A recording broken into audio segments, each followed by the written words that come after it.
The Mariners tried to fumble away last night's game, but Jorge Polanco had other ideas. Let's talk about it. Colby, hit it.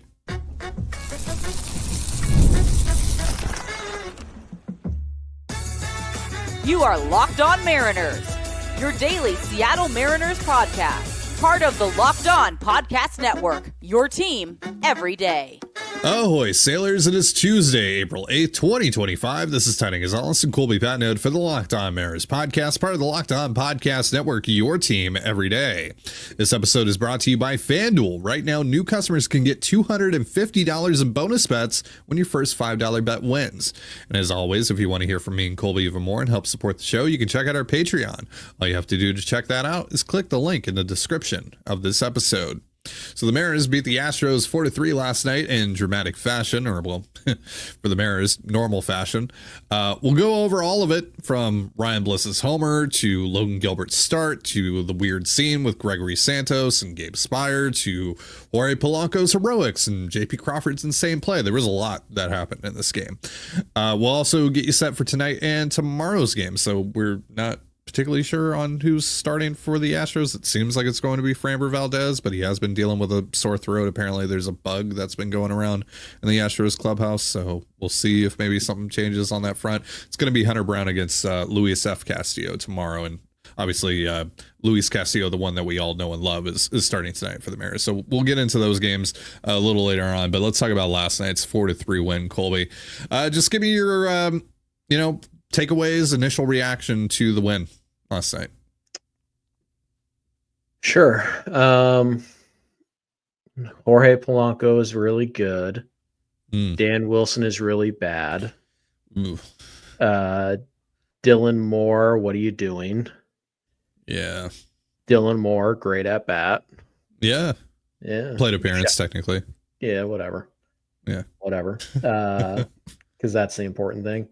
Yeah. Miles Mastrobuoni, yeah, off the bench, good plate appearance. Second day in a row. Mm-hmm. Big time walk. Terrible bunt decision. Good bunt laid down. Sure. Horrible day for Julio, including coming up flat in a big moment again. Polo bails him out. Holy JP. Yeah. And kind of the forgotten storyline of the entire game. Logan Gilbert's splitter. ... Wow. So, wow. Yeah. Oh, and also forgotten because of all the heroics, Ryan Bliss finally getting paid off for all the hard contact he's had. About damn time, right? Mm-hmm. Mm-hmm. I feel like his process has been really, really good at the plate. And hopefully this is kind of going to jumpstart everything coming together for him. This is a really impressive piece of hitting. Fastball on the inside corner, and he drives it out to left center field on a cool April night, T-Mobile Park.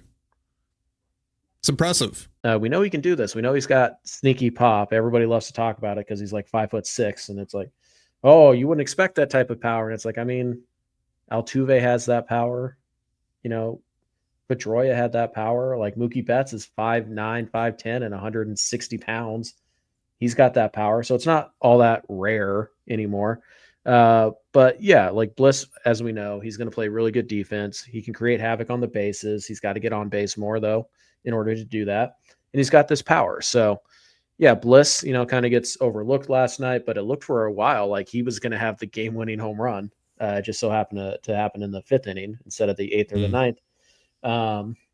And if not for all the shenanigans in the 8th, he would have more than likely had the game-winning home run. So yeah, it was an impressive piece of hitting. And again, it does feel like Bliss has been hitting the ball hard pretty consistently, especially over the last 3 or 4 days. I know he got paid off with the RBI single in San Francisco. Sunday, I believe it was. Now he gets the home run. But we've seen this guy fly out to the warning track a bunch of times. We've seen him hit a lot of hard grounders right at somebody. I think kind of the encouraging sign here is that last year, again, short sample. All of this is a small sample. He had a 31% strikeout rate. This year so far, it is at 20%. So, again, we'll see. It's only 30 plate appearances. Obviously, he's got to get on base more than he has so far. But Bliss defensively makes a big difference. And if he starts to hit at all, then you're looking at a really solid everyday type of player. But I just feel like the plate appearances where he's looked overmatched have been few and far between, which is a good sign. Yeah, he seems Certainly, to. but it's a good sign. Yeah, he seems to really know his strike zone. I don't know what the chase numbers are off the top of my head and all that, but I don't recall him chasing a ton. Yeah, But I he just don't feel has like had I've seen many like really bad at bats from him. right. And yeah, right now it does still feel like the velocity up right now is the one thing he can't cover. Yeah. And yesterday they wanted to do that and ended up being more middle and middle in instead of up and in. And he hit the mistake and he made him pay for that. And that is a skill set that you need to have. But yeah, there's still some holes in Bliss's swing. But so far, he is the everyday second baseman. I think we just call him that now, at least until they feel like Cole Young is ready. And if he continues to, get a little bit better at the plate and perform to any degree, it's going to cause an interesting conversation between Cole Young and Ryan Bliss when Young is ready. And it's good. Like there's nothing wrong with having multiple middle infielders who are young and cost controlled and all of that. So, but yeah, Bliss a little bit overlooked last night. Overshadowed. Yeah, for obvious reasons. But yeah, it was a good piece of hitting, and it's nice to see him finally get paid off for making hard contact. Yeah. So that bottom of the 8th inning, you get the big time walk from Dylan Moore. Great plate appearance from Moore. Then Mastrobuoni walks on 4 pitches. Taylor Scott is laboring. This is why I don't like the bunt decision with JP in particular.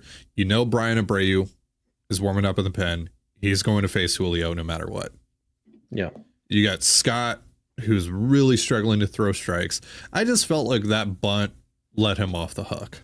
We can go round and round in circles about, the philosophy behind bunting and all that good stuff. But specifically in that situation, when you have a pitcher who's struggling as much as Taylor Scott is, I really don't like giving him a free out.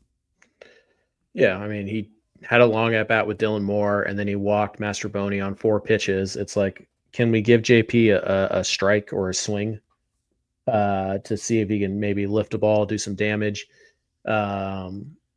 Yeah, and it's like, I get that JP's not hitting right now, but also he's probably going to give you a decent at bat. He's probably going to work a count and all that stuff. And if Scott's really struggling to throw strikes, I trust JP not to expand the zone and to, if he's going to take a walk, I'll take it. And bases loaded with nobody out is better than runners on second and third. And let's be clear about this. The reason that JP bunted was to get the runner to third with 1 out, so you could score the tying run with an out. Like you could hit a fly ball and still score that run, where you can't do that if the runner's on second. But you have Julio going up. He's like 1 for 8 against Abreu. Julio in these situations, not the best track record, unfortunately. And you have a situation where like you cannot strike out. It's the one thing you have to put the ball in play and make the other team make a play. And Julio didn't do it. And so it didn't work. Now, thankfully, Polo bailed him out with an insane, like perhaps the first clutch hit. I mean, there's been others, but like that's the big one, right? With runners in scoring position, that wasn't a home run. I mean, Randy's double on Sunday. Obviously, it didn't lead to a win, but they lost, so who cares? Right. That double cost them Victor Robles. Ty, are you saying that's worth it? Yeah, interesting. Technically, yeah. Yeah, so Dan got bailed out there. You have to give credit to Dylan Moore, who went from the GOAT to the guy, and I don't mean that as the way we use GOAT now. I mean, we went from the villain to a guy who was leading off the next inning. It would have been very easy for him to try to do too much, but he works the walk along at bat. He steals second base. He scores the tying run. And so you have to give him some credit for going out there and giving you that quality of an at bat after what just happened. Mastrobuoni off the bench does his job. JP does the job, even though it's a stupid job to ask him to do. And then Julio doesn't, but thankfully Polo, carries him to the finish line, and it all set up a fun 9th inning and arguably the play of the year so far. I mean, it's really tough when it's up against Robles and what he did on Sunday. But very impressive play nonetheless by JP Crawford. Yeah, I think my feelings on the Robles play versus the JP play, but I mean, Still a great play by JP. JP made an incredible play and didn't hurt himself. Just saying. I feel like there should be extra merit given to the guy who literally sacrificed his body to make a play, but sure. Just because JP is more athletic and can, avoid the injury landing on his shoulder and separating it. You're out of your mind. The Robles play was probably better, but still a heck of a play by JP and completely changed the outlook of that entire inning. Yeah. So we're going to talk more about that. We're going to talk some Logan Gilbert. We're also going to talk about that weird bullpen moment in just a second. But first, a reminder, this episode of the Locked On Mariners podcast is brought to you by FanDuel. The NBA playoffs are almost here, and FanDuel has given new customers an incredible way to get in on the action. Right now, when you join FanDuel and place your first $5 bet, you'll get $250 in bonus bets if your bet wins. I love how FanDuel makes betting so easy, whether it's picking my favorite team or diving into player props. From three-pointers to steals to assists, FanDuel has so many ways to bet your favorite player props. Plus, after the game tips off, you can even combine live prop bets into a same-game parlay for a chance to win big. Don't miss out. Head to FanDuel.com and claim your $250 in bonus bets today. And you're listening to the Locked On Mariners podcast. Mariners win 4-3 over the Astros last night. Hey, Logan Gilbert started this game, and he was pretty damn good. And it's taken us this long to talk about him, which honestly feels like a shame. But that just is kind of a testament to just how crazy this game was and how many things happened in this game. But Gilbert goes 5 2/3. A little bit of 2024 Gilbert showed up in the final moments of his start. We talked about this during the offseason where there were a few starts last year where Gilbert wasn't able to finish things off strong. He would have a really good start, but then a couple of mistakes would happen towards the end, and that would kind of skew everything. He ends up giving up a home run to Jose Altuve, kind of starts struggling to throw some strikes, ends up walking Yordan Alvarez on 4 pitches to wrap up the start, but also I didn't think that he needed to even be out there for that at bat, especially after striking out Paredes. That felt like a great moment for his night to end right there. But Dan left him out there for one more batter, and it just wasn't a competitive at bat. Thankfully, it didn't lead to anything. By the way, Trent Thornton, by design. Trent Thornton, we've given him a lot of crap to start the year, rightfully so. To be fair, but he was nasty last night. Yeah. He was really good. Had the sweeper and the curveball going, and he was fired up. He was feeling himself. Logan 5 2/3, 7 strikeouts, 2 walks, just the 1 earned run on the home run. That was the only hit that he gave up last night as well. That broke up the no hitter. Just 3 hard hit balls on the night against Logan. This is obviously an Astros lineup that is struggling almost as much as you are right now. But still, very impressive start by Logan. And like you said towards the start of the show, that splitter, man. If you follow Pitching Ninja, you probably saw it a bunch last night. But holy, you know what? That pitch is filthy. Yeah. Last night, Gilbert had, I believe it was 60% whiff rate on the splitter, which, by the way, he had a very good 40% whiff rate on the slider on top of that. Yeah, the slider was nasty last night, too. Yeah. So, I mean, it was a pretty interesting mix from Gilbert last night. He threw 99 pitches. So, obviously, the percentages are just the pitch total. But yeah, 35 sliders, 24 splitters, 24 fastballs, 15 curveballs. So pretty even split there, all things considered. No cutters from Logan. And the velocity was good. Like you said, he only allowed the 1 hit. Funny enough, as interesting as this game was, there was only 6 hits combined between the two teams. So yeah, it was a weird one, to say the least. Logan Gilbert threw one of his splitters with a spin rate of 477. which is, insane. It's practically a this- knuckleball at yeah, this pretty point. close. Like it was an elite pitch, and he used it whenever he got in trouble. He used it against lefties and righties, and it was just a devastating pitch that Houston really didn't have an answer for. So yeah, he was very careful with Yordan. I don't think that's really a surprise or a problem. It's probably a good idea in general to be pretty careful with Yordan. But yeah, he did pretty much manhandle the Astros. He had one inning where he threw 20 plus pitches, and that kind of kept him from getting through six. A couple of innings where he threw 18 pitches. So, for him to not get through six is kind of the only blemish on what he did yesterday. But he was nails, and really, it's Logan Gilbert has been, I don't even want to say bad, but Logan Gilbert has had like one poor inning in 3 starts. And so he took the mantle of the opening day starter, and he's shown you why he's earned it. He's shown you why he's a Cy Young favorite so far. Like, it's hard to overstate how good Logan Gilbert has been so far this year. He's been nails. So I want to circle back quickly on JP's play. Hard hit ball off the bat. Victor Carantini, 99.3 off the bat, right up the middle. The fact that JP is even able to just keep that ball in the infield, pretty impressive. But the fact that he's also able to get up on his knee, be able to deliver a fairly, an accurate enough throw to first base to get the out in time. I know Carantini isn't the fastest dude in the world, but still, like, that's an insane play.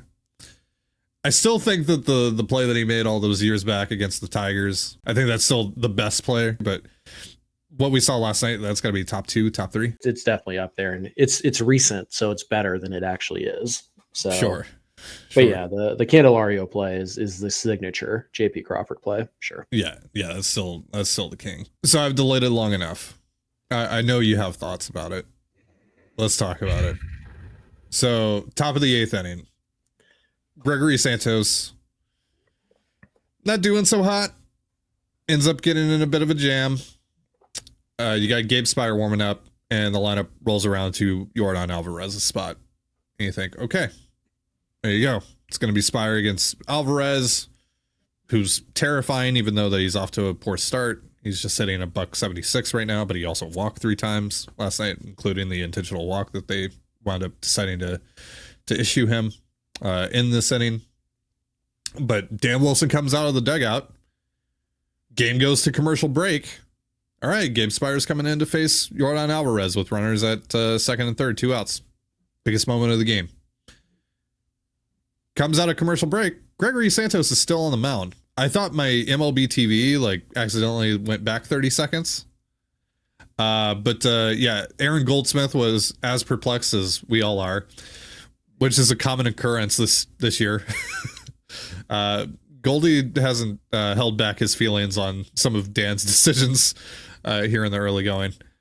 He hasn't outright said like this is stupid or anything, but you know that he's like, yeah, really, yeah. See how this works out. Yeah. So apparently, Spire was halfway to the mound before he realized, Dan didn't actually call for me. Dan came out, talked to Cal, talked to Santos. I guess told him, hey, we're gonna walk Alvarez here, and we're going after Walker. Which, that in a vacuum, if you want to go after Christian Walker over Yordan Alvarez, all right, I can understand that. Sure, fine. But in that situation, given the context of how that inning had transpired up to that point, bit sketchy. Right. So here's the thing. Last night, as I do, I tweet through the decisions, and a lot of people assumed that the mistake, quote unquote, that Dan made that I was referring to was walking Yordan. Because, Santos got the ground ball. He did his job, which is what Dan Wilson said. Here's the problem. Dan Wilson had already screwed up 5 hitters ago. It's not walking it's not a walking Yordan. It is going to Gregory Santos for the second day in a row when you have 6 outs to get and you have your two best relievers, not even close. There is not a close third here. You have your two best relievers ready to go and available. They could pitch yesterday, and you only needed 6 outs. And Dan Wilson made the conscious decision to go to a lesser reliever who had just pitched the day before. Why? I can only assume because of handedness. Four righties in a row. But here's the deal, Dan. Gabe Spire is better against lefties and righties than Gregory Santos. You made the mistake when you decided to go Galaxy Brain instead of going, hey, you know what? Let's go to Gabe Spire to get 8-9-1. And then we can have Munoz pitching to Paredes, Alvarez, and Walker. So I have my best guy going against their best guy no matter what. I can do that. And instead, he's like, oh, righties. We can't have a lefty facing a bunch of righties. That would be a disaster. Why? Because, reasons. Gabe Spire is good against – he's your second best reliever. And again, it's not close. And he didn't pitch yesterday. Gregory Santos pitched and again, Spire is not a loogie. He's good against righties. Yeah. And in those situations, by the way, you want strikeouts. All right. Santos gives up a lot of contact. Usually they're ground balls, but in a one-run game, a tight game like that, you want strikeouts. And so your two best guys are available. You need to cover 2 innings. It was idiot proof. Go to Spire in the 8th. And if you get to a situation where Spire can't get it done and Yordan is coming up in the 8th, then you go to Munoz. Munoz is the only guy who should be facing Yordan Alvarez in that situation. The only guy. But if you're going to allow somebody else to do it, it should be Gabe Spire. And Dan Wilson opted for neither. He screwed up 5 hitters before the Yordan. I don't care that he walked Yordan. Now, we could talk about, is it smart to walk the bases loaded when your guy's struggling to throw strikes in a one-run game? Yeah, maybe not. But it's Yordan versus Christian Walker. That part I totally understand. But even then, I would rather have Gabe Spire face Christian Walker than that struggling Gregory Santos. That's what I was about to say. It was like, all right, you want to walk Yordan, fine. But again, given the context of what led up to that moment, and then the fact that it is bases loaded and Santos is struggling, you're giving him very little room for error here. Yeah. So look, he got the job done technically. He got the ball on the ground. Did his job.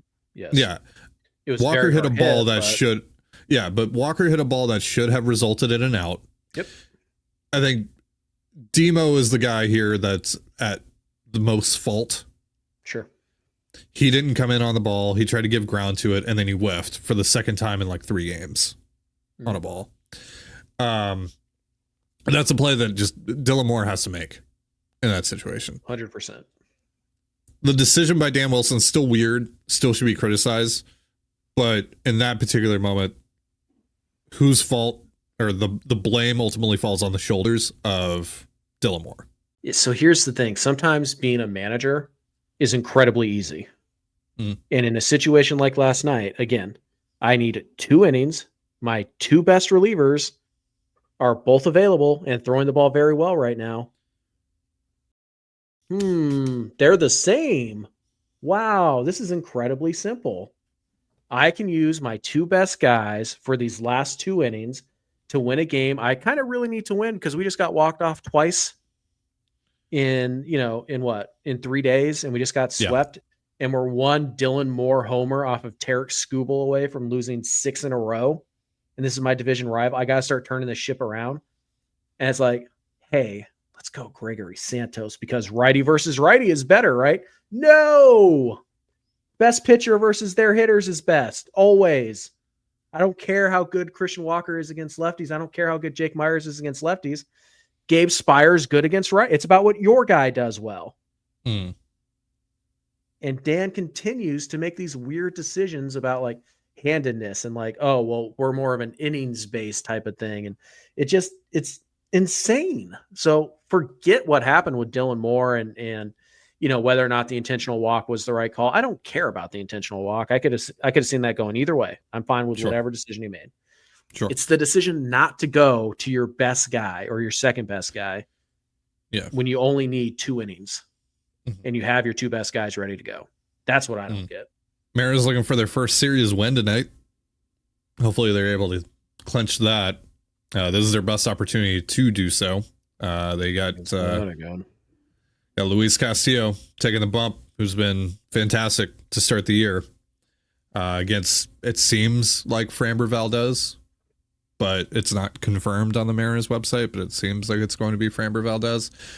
We'll talk about that as well as tomorrow's game in just a moment. But first, a reminder, this episode of the Locked On Mariners podcast is brought to you by Just Ingredients.